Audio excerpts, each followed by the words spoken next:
Hi everyone, Charlie Bush, Sequim City Manager here. I'm shooting from the plaza here at the Sequim Civic Center, and this is my weekly recap video update to the council. I sent them an email just a little bit ago with a lot of this information. You can see in the background it is National Bike to Work Day as part of Bike to Work Month, Bike Everywhere Month.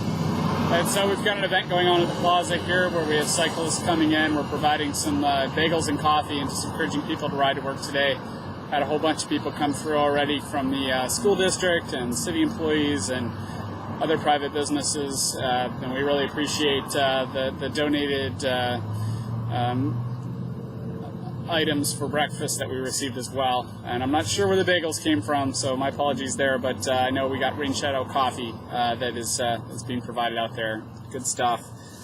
With that said, let me launch into this week's items. Olympic Housing Trust and Homeward Bound. Olympic Housing Trust is a kind of a new group of people working on affordable housing issues. They've actually worked on them for a while, but they're looking at forming a new two-county organization that would be a land trust that would hold land for affordable housing.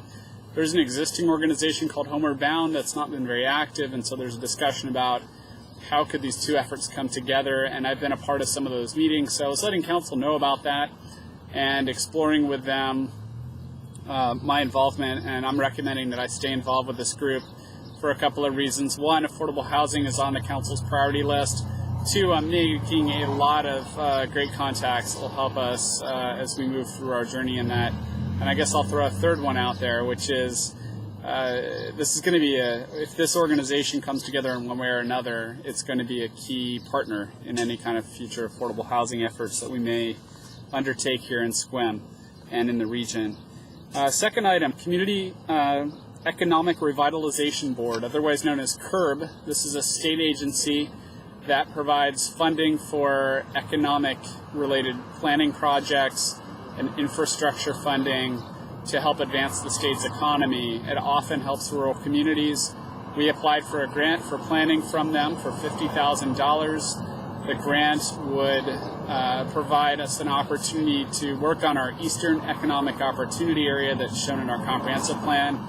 This is a site that's located at the northeast corner of the 101 Highway and Sequim Avenue. It's a large site, about 50 acres, and the property owner, Mr. Holt, has been engaged in conversations with us as well. He helped to put up a portion of the match for the grant. The city's putting up a small portion of the match as well, and we went down to the state yesterday, presented to the CURB board, which included state legislators, representatives of business, especially small businesses from around the state, both sides of the state, representatives from EDCs, from economic development councils, a whole variety of folks, about 20 people. We presented to them yesterday, and we received funding for a $50,000 grant to begin work on the plan that we need to create for our economic opportunity area. Right now in our comprehensive plan, there's some general guidance that this area, we have two of them. We have a western and an eastern. This is for the eastern portion. General guidance in our comprehensive plan suggests that we want this to be an area where we advance our economy, so it wouldn't be necessarily left for retail, which tends to serve residents, because we have a lot of other areas already identified for retail, but instead this would be an area where people would hopefully have employment opportunities, industrial, office space, perhaps an institution would come in here and work with the community to provide key training for workers to feed other industries. There are a lot of opportunities, but we want to get really clear on what are the best opportunities and what's the best layout for the site, and we need to create a sub-area plan according to our comprehensive plan to really have this area ready for development. We also have some environmental interests and concerns. Bell Creek runs through the site. We have the Gary Oak trees that are out there, and we want to look at how we work with preserving and enhancing the natural environment while still providing for employment opportunities for our community in this really key gateway property and area to our town. So we're really excited to receive a $50,000 grant from the state to get that work going. It'll help us accelerate the work and make progress and have a clear infrastructure plan and the layout for that site, which will lower the boundaries for investors to look at buying either portions or the whole site in the future and developing it. And we're just really excited about all that. So I was letting council know about that development. Clint Rushton Clint works in our Public Works Department. He's a part of the field crew. He works in the sewer area and primarily.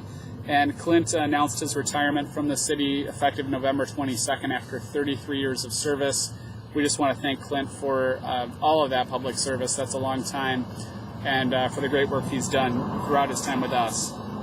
Next up, I attended the Alliance for Innovation Corporate Partners Summit last weekend, actually early last weekend, kind of Thursday, Friday, primarily Friday, in Vancouver, British Columbia. And it was a great opportunity to network with corporate partners with the Alliance for Innovation, which is an international city and county innovation organization, helps propel innovation in cities and counties. It also helps cities and counties share with each other and kind of leverage their innovations to a higher level. And the corporate partners also tend to be innovative and tend to be plowing new ground in areas that serve local government. So it was a great opportunity for me to represent the Alliance for Innovation Board, upon which I serve, at the annual Corporate Partners Summit, which happened to be in my region of the world, which is the reason why I was asked to attend. But it was a great opportunity to network with them and continue to build relationships with the Alliance for Innovation staff as well. So I was letting council know that. I did take time off, and I just paid for that trip on my own because it was more Alliance related than it was city related. But I wanted to let them know there were some cool benefits for the city as well. Integrated Leadership. This is a training we're hosting in Sequim. It's kind of a retreat that we're hosting this weekend with the Government Performance Consortium. This is a group, collaboration in the state of Washington between a bunch of different agencies, including the Municipal Research Services Center, the University of Washington, a whole bunch of local governments. And we've been putting on trainings for the last couple of years, and this is our opportunity in Sequim to host a training this weekend, and we're really excited about it. Integrated Leadership is going to touch on the mind-body aspects of leadership at a deeper level. It's an area that hasn't been explored that much, but I've attended some trainings in this area, including one in Wisconsin last year, and I'm really excited that we have the opportunity to bring it to Sequim. So we'll be down at Guy Cole Center all weekend training. We really kick off this evening, and that is going to be awesome. So I was just letting council know, Peter Kagiyama, a consultant who was here as a part of the Government Performance Consortium, he visited Sequim last year. He really kicked off the idea for me in kind of couching Sequim with lavender, with the mountains, with the park and everything else as a retreat destination for folks, particularly coming out of Seattle or Portland. And we started thinking about it more from a government retreat perspective as well. And so this is really our first government retreat here. And there are a lot of side benefits to having other government workers attend here. We have some grant funding agencies who will be represented by people attending the training this weekend. And of course, potentially future employees who may be attending as well. So it's a good opportunity for us, and we're really excited to host it. And we're going to benefit the people tremendously who are part of the training. I've been through this training. I know it's really good stuff. So that's going on this weekend. I'm also speaking at the High School Options Program next week on Tuesday, and I'm excited about that. I love talking with high school students about career options. And lastly, Kudo of the Week. This week it's going out to the Department of Community Development. They had a fantastic week. They've done a bunch of things. One was implementing, at the council's direction, distributing brochures on propane safety to 2,700 different places. So they went ahead and took care of that. They did a big mailing. And they also got a kudo from a property owner who really appreciated their customer service on a zoning interpretation. They initiated over-the-counter permits in several different categories this week. We had a separate press release on that. It was in the Sequim Gazette. And permit volumes are up substantially. We've added a little bit of staffing. We've adjusted staffing. We've adjusted our flows for permits.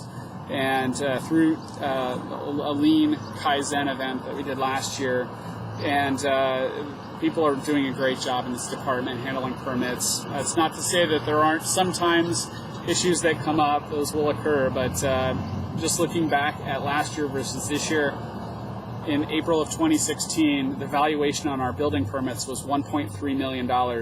In April of 2017, 1 year later, it was up to $3.4 million. And as you might imagine, not only are the projects more valuable, but there are also more of them. So lots going on there. I did make a note, reminder about growth in our community. We are required by state law to accommodate growth.